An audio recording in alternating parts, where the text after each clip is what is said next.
Hi good morning friends, myself Prashant Patel. आज आपण पाहणार आहोत IBPS एक्झाम जी आहे त्याच्यामधून तुम्ही क्लर्क परीक्षा म्हणजे ज्या व्हेरियस बँका आहेत, नॅशनलाइज बँका, त्याच्यामध्ये क्लर्क परीक्षा पास होण्यासाठी आपण काय केलं पाहिजे.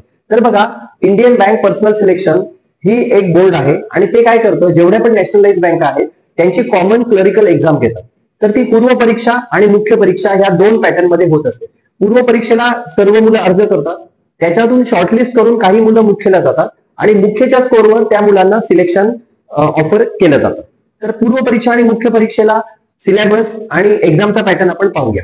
दोन्ही परीक्षा ह्या ऑनलाईन होतात आणि त्याचा पॅटर्न पाहूया. पूर्व परीक्षेला बघा, क्लरिकलच्या पूर्व परीक्षेला 3 महत्वाचे विषय आहेत.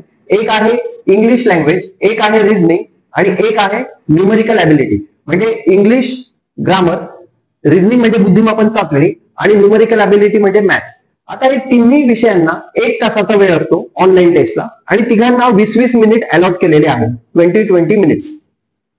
आणि 20-20 मिनिटाच्या स्लॉट मध्ये इंग्रजीला 30 क्वेश्चन असतात आणि त्यांना 30 मार्क असतात आणि बुद्धिमापन चाचणी म्हणजे रिझनिंग आणि मॅथ्सला 35 क्वेश्चन 35 मार्क्स, 35 क्वेश्चन आणि 35 मार्क्स. तर अशा प्रकारे 100 क्वेश्चन आणि 100 मार्क्सची एक्झाम होते पूर्व परीक्षेची. आणि पूर्व परीक्षेमध्ये शॉर्टलिस्ट झालेले जे स्टुडंट असतात ते जातात मुख्यकडे ते जात असतात.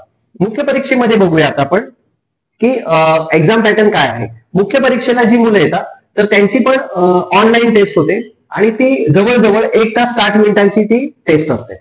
आणि त्या टेस्टमध्ये पुन्हा 4 विषय असतात. इंग्रजी लँग्वेज आहे तुम्हाला म्हणजे इंग्लिश लँग्वेज, क्वांटिटेटिव्ह ऍप्टिट्यूड म्हणजे मॅथ्स, रिझनिंग म्हणजे बुद्धिमापन चाचणी आणि computer aptitude, general finance awareness. तर असे हे 4 महत्वाचे विषय आहेत. तर याच्यामध्ये तुम्ही नीट पहा की इंग्रजी लँग्वेज म्हणजे बेसिक इंग्लिश लँग्वेजवर 40 क्वेश्चन विचारले जातात आणि 40 मार्क असतात. क्वांटिटी आणि वेळ तुम्हाला 35 मिनिटाचा असतो. त्याच्यानंतर रिझनिंग ॲबिलिटी आणि कम्प्युटर ऍप्टिट्यूड म्हणजे बेसिक कम्प्युटरचे काही क्वेश्चन असतात आणि रिझनिंग म्हणजे बुद्धिमापन चाचणी, याच्यावर तुम्हाला 50 क्वेश्चन 60 मार्कांसाठी असतात. याला मार्क्स जास्त आहेत पण वेळ तुम्हाला पुन्हा किती दिलेला आहे, 45 मिनिटं म्हणजे पाऊण तासातच दिलेला आहे. आणि शेवटचा चौथा टॉपिक आहे बँकिंग अवेअरनेस जीके, ज्याला आपण जनरल फायनान्स अवेअरनेस असं म्हणतो. तर याच्यामध्ये बँकांचे हेडक्वार्टर्स, बँकांचे टॅगलाईन्स, आपले फायनान्स मिनिस्टर कोण, गव्हर्नमेंटच्या फायनान्शियल स्कीम्स काय, तर असे क्वेश्चन त्याच्यामध्ये विचारले जातात. सोपे आणि 1 लाइनर क्वेश्चन असतात.